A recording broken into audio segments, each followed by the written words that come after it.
Hola, buenas tardes, bienvenidos y bienvenidas al panel Seguridad del paciente centrado en la experiencia en el cuidado. Soy Gabriel Paiva, soy CMO de Sodexo Healthcare y articulador de esta charla aquí en los próximos minutos.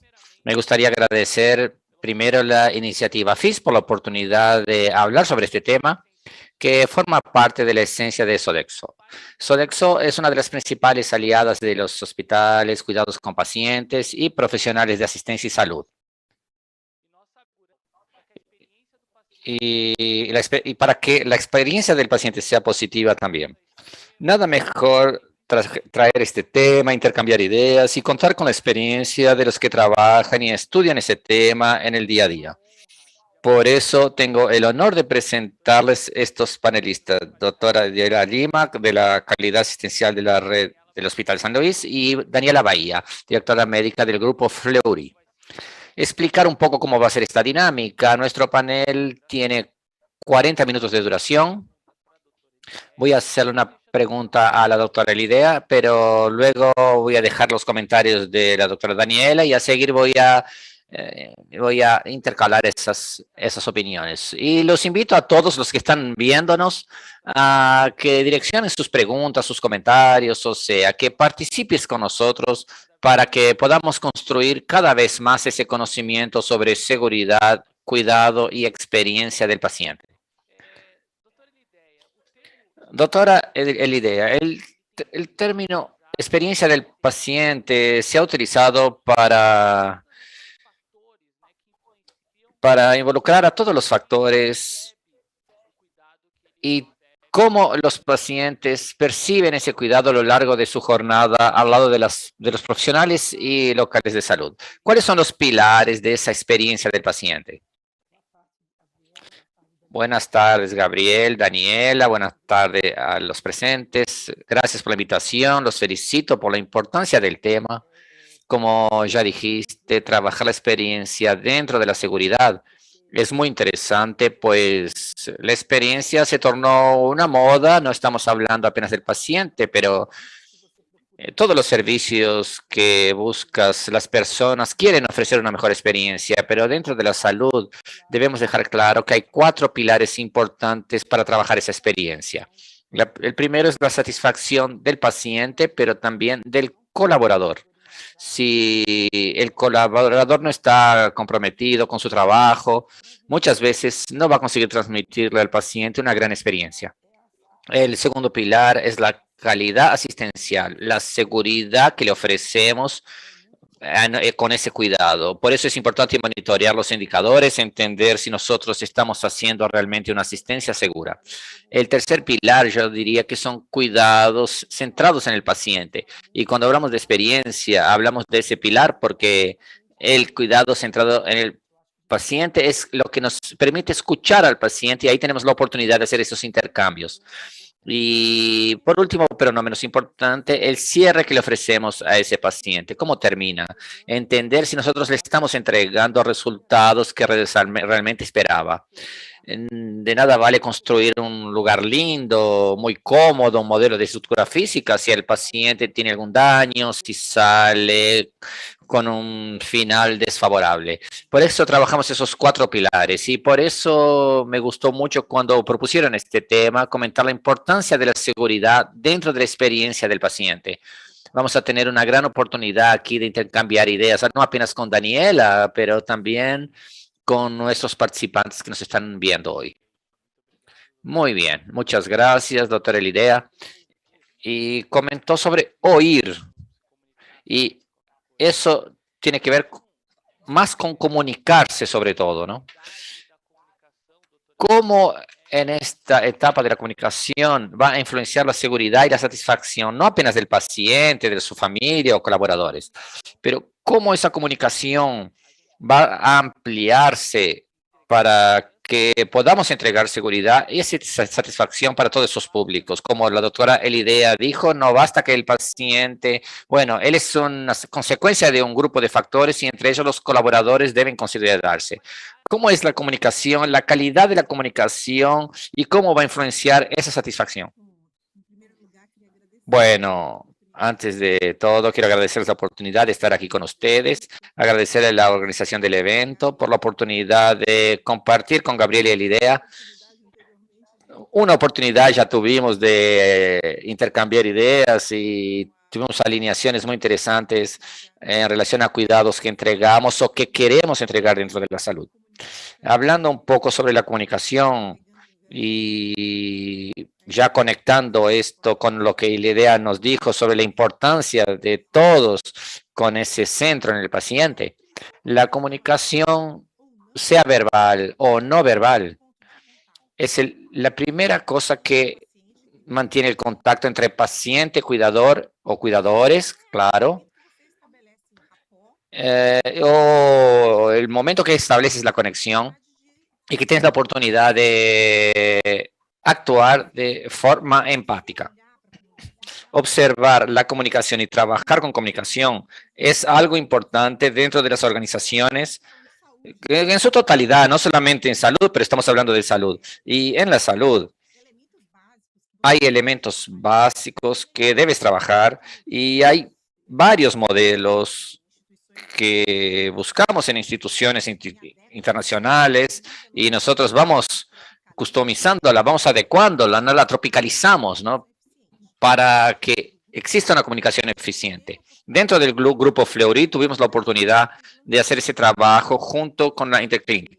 Y nosotros trajimos su modelo, el modelo que le llaman de START, ese acrónimo que nos trae elementos como una sonrisa, la forma de presentarse, una escucha atenta, cómo se reporta y la forma de agradecer.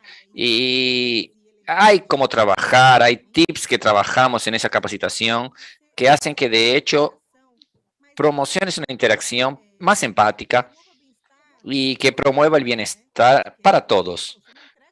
Como el idea ya dijo, si no entregas una buena experiencia si no la vives como colaborador, entre compañeros y todo, eso es fundamental. Lo que nosotros notamos, y esa capacitación la hicimos para toda la organización, es la corporación. El que está en la corporación ya pasó por capacitaciones, los aliados, lógicamente los médicos, enfermeros que están en la línea de frente, lógicamente también los capacitamos y hoy tenemos embajadores que están capacitados para pasar ese contenido adelante. Hicimos una breve evaluación hace poco y publicamos un artículo sobre ese tema. Hicimos una breve evaluación y vimos que el equipo médico que se expuso a esa capacitación, vimos un aumento de los elogios hacia ese equipo. Comparamos el antes y después y vimos eso. Lógicamente, hay que controlar una serie de cosas, no es apenas eso que va a influenciar, lógicamente, pero es una señal, no es una encuesta controlada ni nada, pero es una señal de que es importante que nos centremos en la comunicación. Y otra cosa que vemos es la comunicación de noticias difíciles. Vivimos eso en nuestro día a día, el cuerpo médico, todo el equipo de cuidadores. Muchas veces nos enfrentamos con la situación y debemos comunicarnos. Los médicos están capacitados principalmente en la medicina fetal porque hacemos smart shops con grupos y traemos algunos casos, ¿no? Exponemos algunos casos y mostramos, mira, cómo le pasas esa noticia, qué cuidados debes tomar. Y aquí tenemos una buena respuesta. Lo más interesante es que a las personas les gusta. Una capacitación más, mira, Dios mío, otra capacitación. Pero cuando ellos lo viven, van a vivenciarlo, dicen, pero qué interesante, qué bueno, no es nada cansador, pero es práctico. Yo creo que esa mirada para la comunicación es muy importante.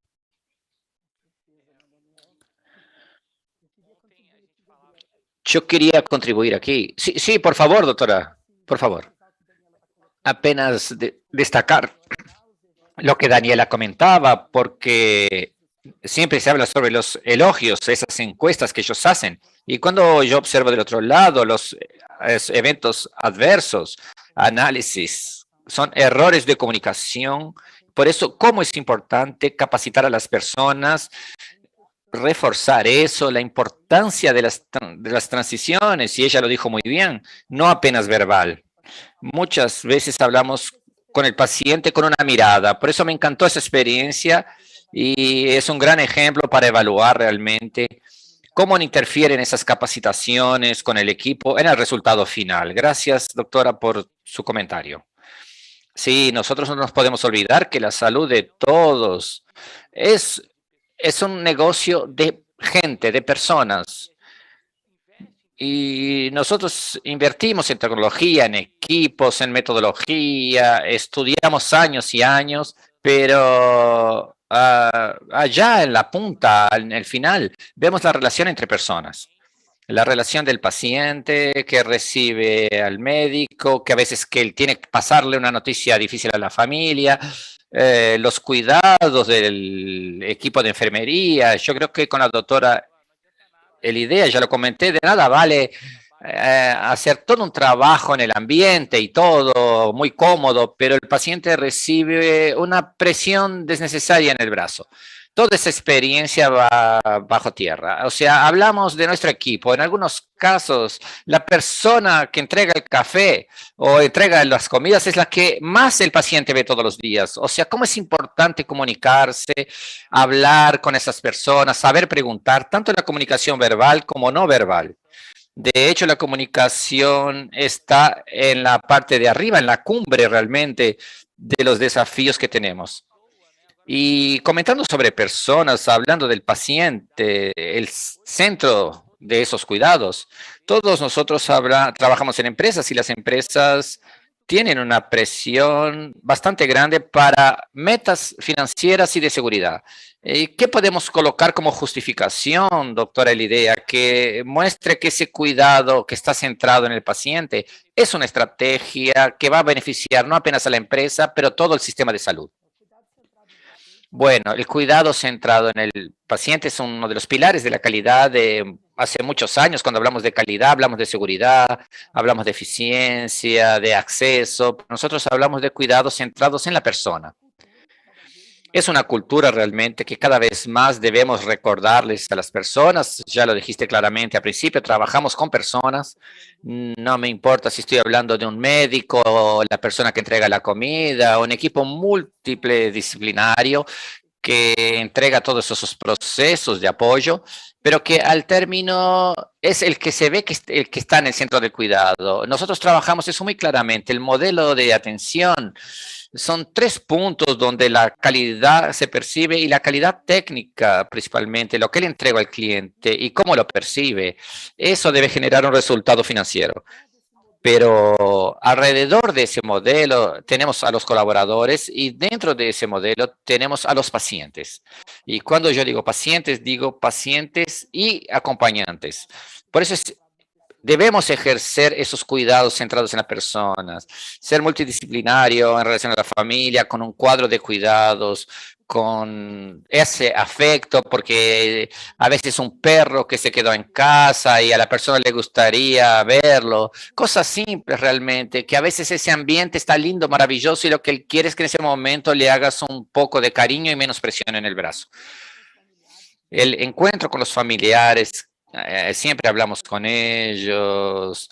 Nosotros no podemos dejar de decir que estamos en el Día Mundial de Higiene de las Manos. Uno de los análisis que optamos este año es por involucrar al paciente con esos cuidados, con ejercicios en relación a los niños.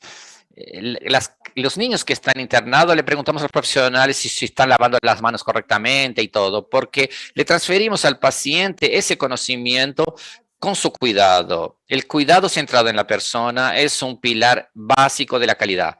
Infelizmente, nuestra cultura, hospital y todo, nosotros entendemos que debemos estar en el centro del cuidado médico. Daniela y yo somos médicas, pero no somos más importantes que nadie.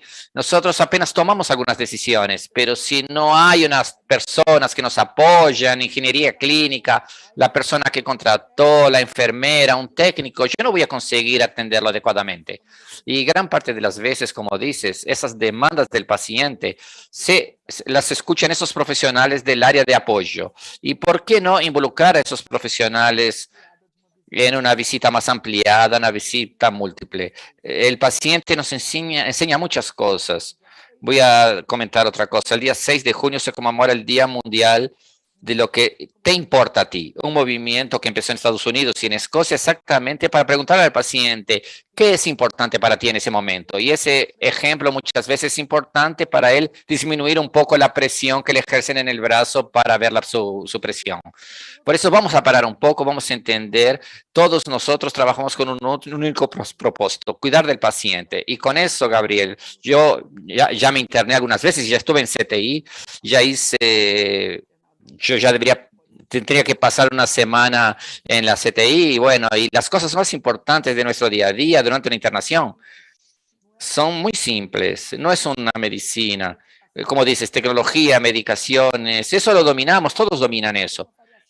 Yo podría tener una variación un poco mejor aquí, otra peor allí, pero ese conocimiento lo adquirimos en la escuela.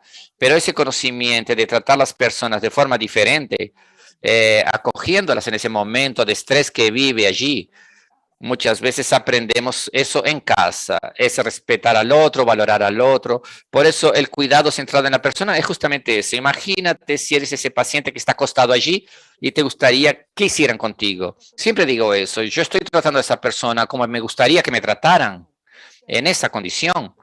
Si es así, está bien, pero si no, no. Yo no estoy escuchando a nadie, yo no le estoy dando atención, eso no se puede.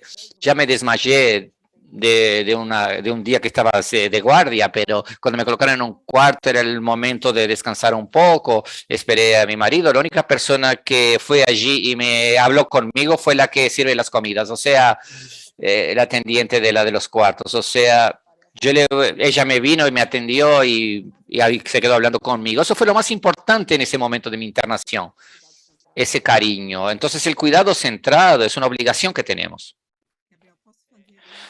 Sí, sí, por favor. Cuando traes eso de escuchar al paciente, y nosotros hablamos del empoderamiento del paciente, pero yo veo que algunas veces algunos compañeros se incomodan con eso. Cuando dices que estás empoderando al paciente, parece que, bueno, pero el que tiene el poder aquí soy yo. No, no, no puede ser. Y claro que tienes el poder de decisión basado en una buena práctica, una calidad técnica, pero en el momento de decidir cuál es la mejor experiencia, hay que escuchar al paciente. Y yo soy diabética tipo 1, crónico, ¿no? Ver ese cuidado, esas interacciones que tenemos con los médicos y todo, son muy enriquecedoras. Y si potencias y participan de esos cuidados, la experiencia aumenta demasiado. Nosotros decimos que la jornada del paciente empezó en casa. No sabemos cómo esa persona llegó hasta allí, no sabemos qué pasó anteriormente, pero a partir del momento que está dentro de nuestros cuidados, es nuestra responsabilidad que él se sienta mejor. Y el primer paso es escuchar. Y eso es lo que dices. Nosotros queremos escuchar al paciente. Es una provocación que hacemos. Por eso sentimos que las personas no quieren. Los equipos utilizan esto como una moda, como decimos aquí, de la experiencia en general, pero no puede ser de esa manera. Todos quieren que le escuchen, incluso en una posición de fragilidad, de cierta fragilidad del paciente que puede sentirse. Eso es lo que dices, que es importante para ti. Eso quizá resume toda esta charla nuestra en una pregunta, en una frase, y sería eso. ¿Qué es importante para ti como seguridad? Nosotros aquí ya comentamos los equipos multidisciplinarios, que sería la próxima pregunta, Y bueno, vamos a hablar un poco sobre el término, el cierre clínico. Hay una encuesta que la publicó la MBGA, Quality and Safety, que dice la correlación entre el cierre, la conclusión clínica y la experiencia del paciente y sugiere que cuando eso alcanza la seguridad, una experiencia positiva puede asociarse 30% menos oportunidad de reportar una complicación. Y yo les pregunto a las dos, en el día a día, ¿ustedes notan que la experiencia positiva del paciente está asociada a buenos resultados, tanto clínicos como la percepción de seguridad?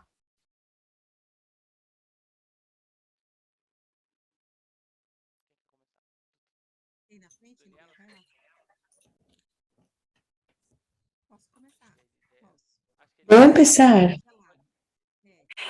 Tengo acá mi pantalla que está congelada, pero puedo comenzar. Eso charla mucho con la satisfacción. Y cuando pensás a los resultados, esta pesquisa muestra esta relación y también que las mejores experiencias están asociadas a menores tajas de eventos adversos. Y seguramente en el día a día puedo compartir con vosotros que las situaciones donde no necesariamente habría una final triste, pero un poco de insatisfacción.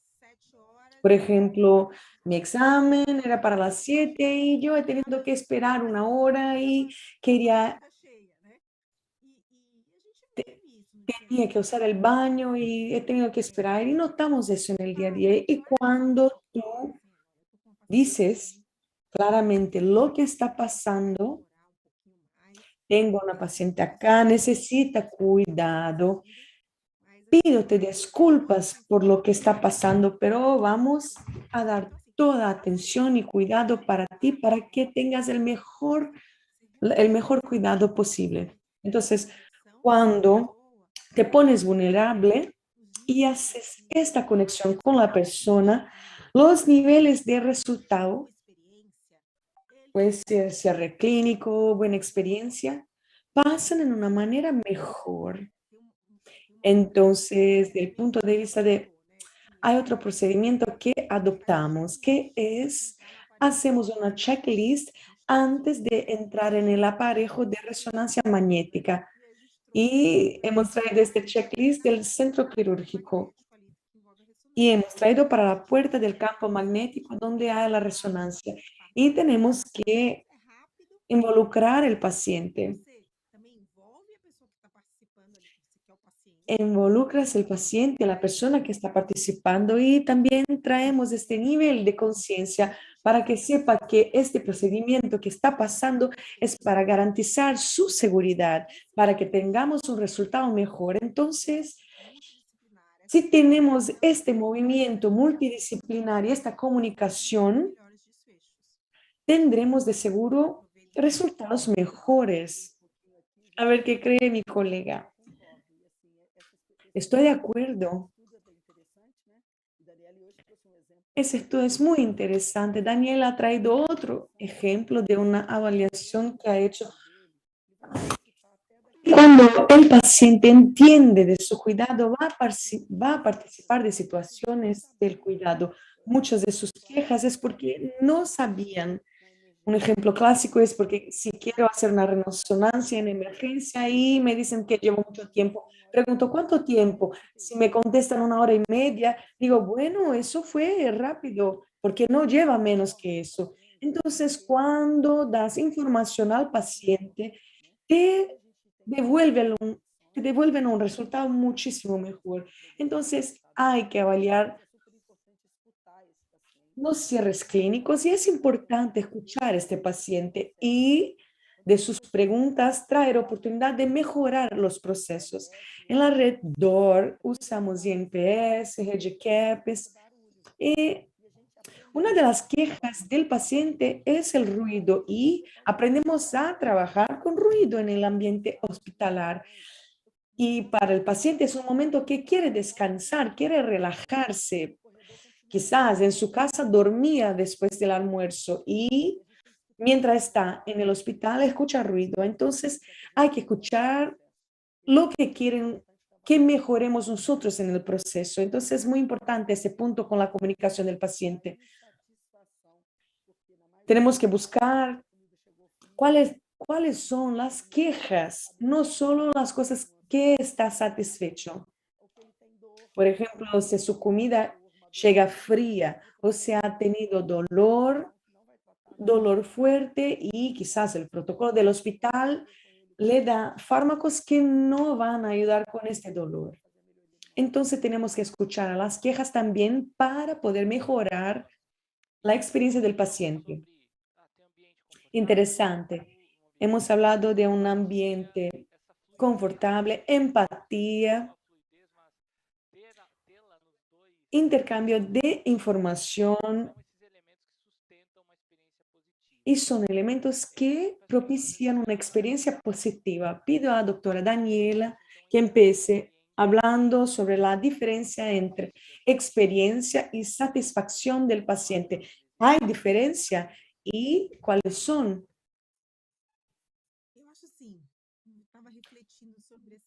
Bueno, creo que yo estaba reflejando sobre este punto, experiencia y satisfacción.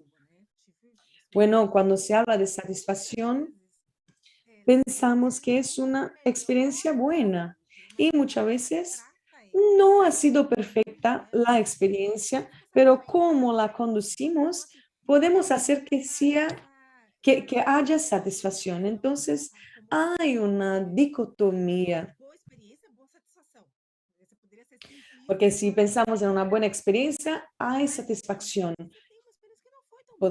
Podemos ser simples, pero hay muchas veces que la experiencia no fue perfecta por motivos de proceso y también del cierre clínico, ¿no?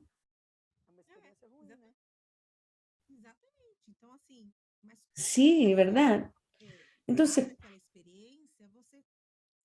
¿cómo, mirando la experiencia, podemos hacer que el paciente se vaya satisfecho con la forma como hemos conducido su experiencia? Entonces, es importante acordarnos de eso.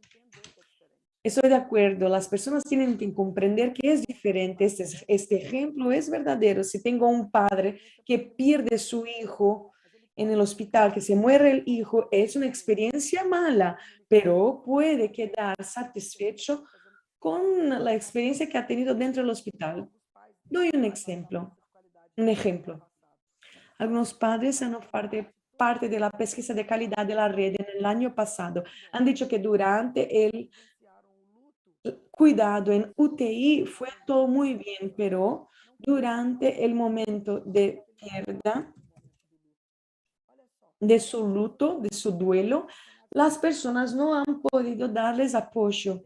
Y claro, los profesionales también sufrían el duelo, pero ellos querían que nosotros propiciáramos un poco de apoyo en este momento. Entonces, han tenido una experiencia mala.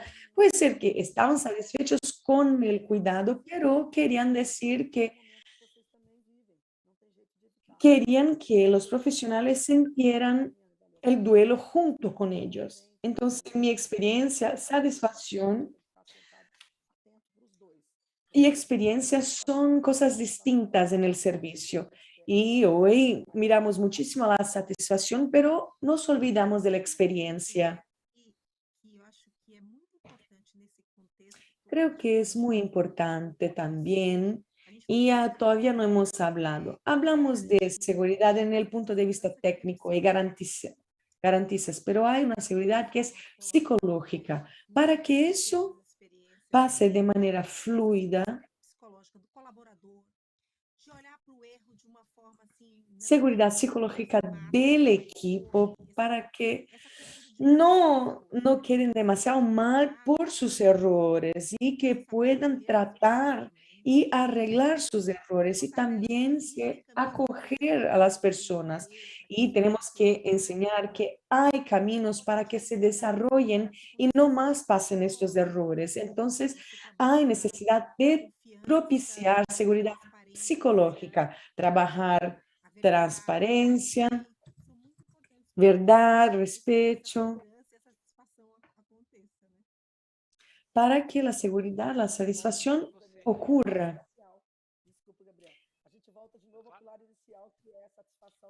Volvemos al pilar inicial, que es la seguridad no solo de pacientes, pero también del equipo. Como Daniel ha dicho, seguridad emocional del equipo para que haya satisfacción en el lugar de su trabajo. Hemos vivido eso, muchas horas en el hospital sin poder volver a casa y hemos tenido que enseñarles que eran importantes para nuestro equipo. Cada uno de nuestros colaboradores era muy importante. Entonces, Rededor muestró que hemos tenido niveles bajos de mortalidad y garantizamos a todo el equipo que tendrían cuidado dentro de nuestra estructura. Hemos hecho una ancha estructura de equilibrio emocional para nuestro equipo. Es importante acordarnos de este punto que hay veces que no los olvidamos. Es interesante hablar de eso. Durante la pandemia voy a traer una experiencia que hemos vivido acá en Sodexo. Una parte de nuestro equipo son personas muy simples, camareras, las señoras que limpian, personas con poco estudio. Y durante la pandemia, uno de los trabajos más anchos que hemos tenido acá fue orientar si tenían que usar o no el cubrebocas, qué tipo de cubrebocas necesitaban, si era seguro venir a trabajar, siguiendo protocolos. Y también era importante hablar con las personas porque, bueno, yo quiero escribir un diario de la pandemia algún día porque pasamos por tanto y nos olvidamos a veces. En este momento lo que necesitábamos era acoger a las personas y orientar a las personas. Y había mucha información falsa también, entonces se tenían o no que usar cubrebocas y también no podían tener a sus hijos porque las escuelas estaban cerradas. Entonces, propiciar el apoyo psicológico al equipo fue fundamental porque lastimablemente hemos tenido personas en nuestro equipo que han fallecido y propiciar soporte, apoyo a nuestro equipo fue fundamental. Entonces, la seguridad psicológica fue fundamental. Tenemos que acordarnos que el equipo fue el equipo que se ha comunicado inicialmente con el paciente, porque todo el resto del equipo tenía el cubrebocas y paramentado.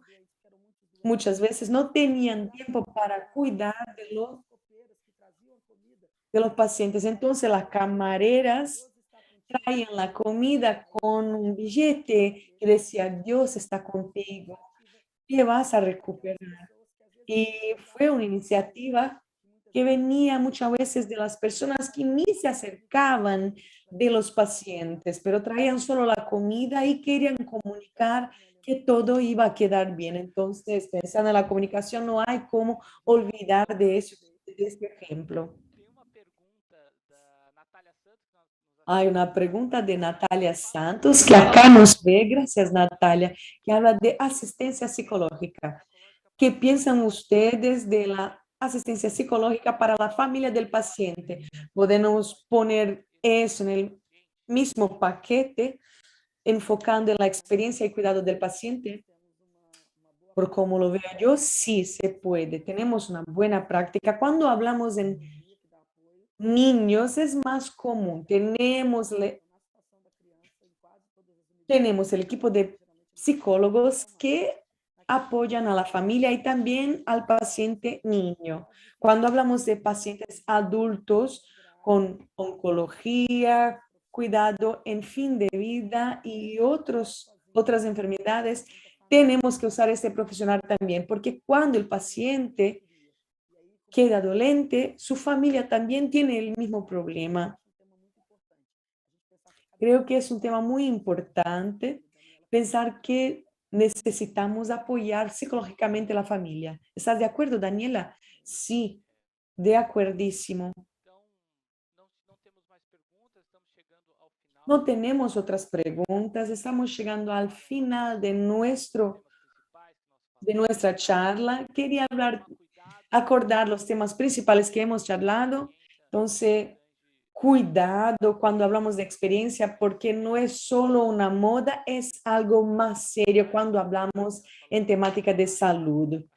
Hemos hablado de 4 pilares: satisfacción del paciente y del equipo, calidad en la asistencia y monitoreo de los indicadores del servicio, cuidado enfocado en el paciente y el cierre clínico para el paciente, porque estamos trayendo salud. Entonces, la comunicación verbal y no verbal es lo que conecta todos los temas. Entonces, escuchar al paciente de verdad, escuchar qué es importante para él con manera empática. Hay veces que son quejas pequeñas, no es tan complicado, pero oír de verdad.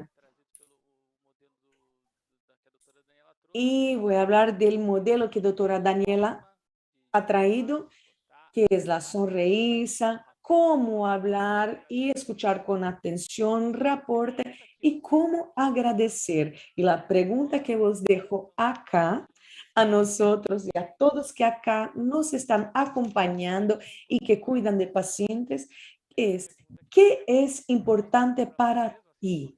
Esa es la pregunta que tenemos que hacer a nosotros, el importante que es para nosotros, pero también a los pacientes. Entonces, ¿qué es importante para el paciente que recibe tu cuidado?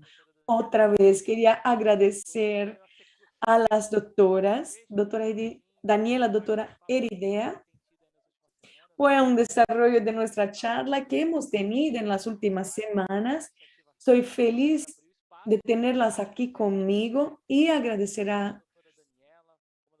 por tener el espacio. Y para vosotros que quieran hablar más del tema, estamos nosotros 3 en LinkedIn, entonces conéctense con nosotros. Las doctoras tienen artículos publicados, son especialistas, son muy simpáticas y sobre todo tienen mucho amor por este tema de cuidado. Entonces, muchas gracias a todos. Un saludo. Gracias, gracias. Un saludo a todos.